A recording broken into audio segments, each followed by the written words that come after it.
Hello, everyone. Welcome to The Power of Why. My name is Malva Gasowski, and I am the co-author of the book, and I will be your interviewer for today.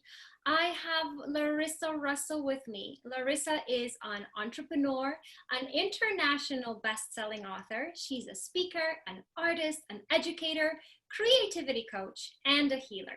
She is the founder of Creative You, which is an online coaching and learning platform that helps women step into their authenticity with the help of creativity. So to promote the launch of the book, The Power of Why, we ask the authors, that's us, and the future readers to share their why. Welcome, Larissa. Thank you. I'm so glad to be here. To be honest, I'm very glad to have you here. Larissa, the first question is, why did you take the leap of faith maybe to start your own business? Well, and the why is so important, right? And it's one of those questions I've asked my whole life. Why? Why are we doing this? Why? And I think my most powerful why in the book. So I don't want to give that away, but I have a few other whys as well. And as someone who's always needed to work on myself, and I've done really well in the corporate world, and even tried doing entry-level jobs so that I had a better work-life balance and things. I always ended up in management and project management for many years, right? And so one of the things about me is my brain doesn't really work like other people's. I was diagnosed with Asperger's at 50 years old.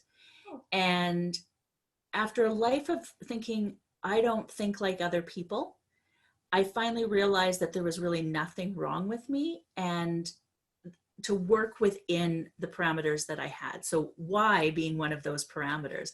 So once I started realizing that I thought differently and I needed to work differently, becoming an entrepreneur was the most important thing to me. And so I was really able to embrace those differences about myself and how I work in working for myself. And so I think that was really important for my why of working for myself. I know I'm going against what we have discussed prior to this, but what you've touched upon is actually very dear to my heart, because one of the things that I do is I am a parenting coach, and I help parents deal with their children and their parenting skills. And like you said, the fact that your child does have or is on the spectrum of, let's say, Asperger's, that doesn't make him broken. It just makes him creative in a different way, specifically zoned into certain talents that child has. So it's so amazing that you have discovered that and made it into your passion, purpose, and reason for life. That's very dear and delightful for me to hear such a thing. And, I think that's so important because people don't like labels, and I get that. And it's not even called Asperger's anymore. It's being on the autism spectrum. And I understand that people don't like labels, but sometimes it really helps us figure out why we're different, right? Why we're different, and then be able to work within. Once I learned, the differences between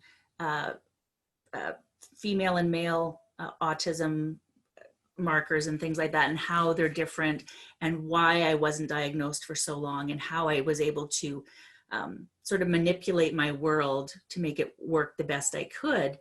It was really important once I got that diagnosis then to be able to be like, okay, now I can just be me and be okay with that and stop trying so hard. And it was really freeing. So I think it's really important that just knowing that we don't all think the same. Yes. Whether we're on the spectrum or not, we don't all think the same. And for kids especially, it's a really important message to share. Just like what you said, like, just even if you do have something, a symptom of something, that doesn't mean you should align exactly according to the books. Especially, for example, heart attacks. They exhibit themselves completely different with men versus women, right? And women are very often misdiagnosed because of that. So that is a very powerful topic that you touched upon. I would surely love to continue the conversation about that. But before we continue the conversation, can you please tell me, because you found your why. I think that you have built an empire around your talents and your why. But how can you actually encourage others to believe in themselves in order to start their own business and find their path? I think this is really important because a lot of times we start something and it doesn't work immediately and we're like, okay, well, this isn't for me. But once you have a passion and you figure out sort of what your why is, because I think that's important. Each person needs to find their why, but just keep at it. Keep at it because, like you will hear most overnight sensations say, yeah, it took me 10 years to become an overnight sensation, or for me, it was 30. I have spent 30 years doing what I do in person. And then once I decided to go online, everything changed, right? So keeping up with the times, but also just keeping at it until you find what absolutely works for you. I love it. I love it. All right. So what is one of the most memorable or funny experiences from your business that you would like to share with us? Oh, I've had so many memorable experiences, and I love when I work with a client and they have that aha moment. Yes. That really is like that light bulb moment for them, and everything shifts, and I get to be witness to that because I've worked with them to step into that, and that is just so powerful and is what keeps me going with the work that I do. One funny thing, I can't believe I share this, but I ended up on YouTube in my pajamas, and it's still there because I didn't realize, because we do a lot of things on Zoom now, and I got up to show a client a piece of artwork, not even thinking about what I had on the bottom. And yeah, my assistant put it up there, and it's still there. I've decided to just go with it. It's funny. And but yes, you can find me on YouTube in my pajamas. Wow. You know what? Just because you said that, I'm going to Google it. Yeah. Well, you know what? You own your stuff. If you own your mistakes, if you own your funny moments, then people can't take that power away from you because, you're there. Okay, it happens. It's life. And that's the most beautiful thing, to actually feel, again, this powerful word, empowered with what you do every single day, even if it is a mistake or an oopsies, like with me. Yeah, so typically now I'm a little more careful about what I wear on the bottom as well, just in case. Well, at least you're wearing something, okay? That's true. I have seen those videos. Especially the teacher videos. Sometimes you have the master of the, background popping. Yeah. All right. From a very funny experience to a very serious one, what's your business value that you stand by and you won't give up? For me, it's absolutely authenticity. And I found as I became more and more aware of who my authentic self was, because we quite often bury it under who we think we should be. Yes. And as I became that my most authentic self, things started to flourish in my life. And so I help other women find their authentic self as well. And so authenticity to me is just so important, and just being who I am. And that means that sometimes I'm weird and quirky, and sometimes I'm pretty awesome, and sometimes it's a combination of all of them, right? But and you'll either jive with me or you won't, and that's completely on you, not me. I just need to show up who I am and not worry about it. So that's really important to me.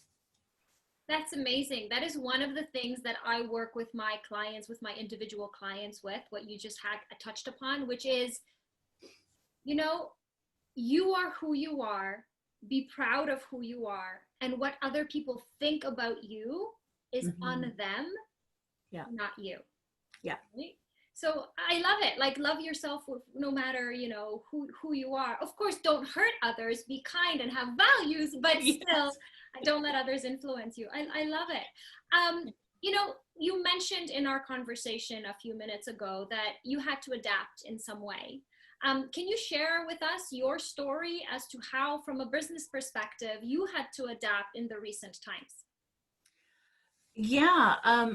I mean, I've spent my whole life adapting, mostly because I had to take my cues from others on how to behave and how my reactions were supposed to be. And that was my Asperger's, right? That was um, because my brain doesn't quite click the same way as other people. So those social cues and things were really important to me. And um, so I've spent my whole life adapting. And now I actually worry much less about adapting, except for in business, you have to sort of go with the flow, right? So I've written whole programs and not sold them. But when I work with the people that I'm working with and put them through excuse me, put them through a program and write it with them, right? So constantly having to shift what's going to work best for my clients, what's going to work best to help people may not be what I think it is, right? So really being open to the fact that you have to shift and change at all times.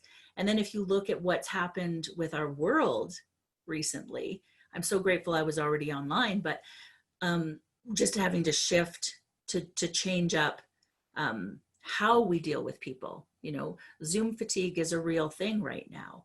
Um, what is it called? COVID depression, because people are really struggling. So I put together programs like my meditation and journaling program to help people start their day in a more positive way and also with a connection with other people.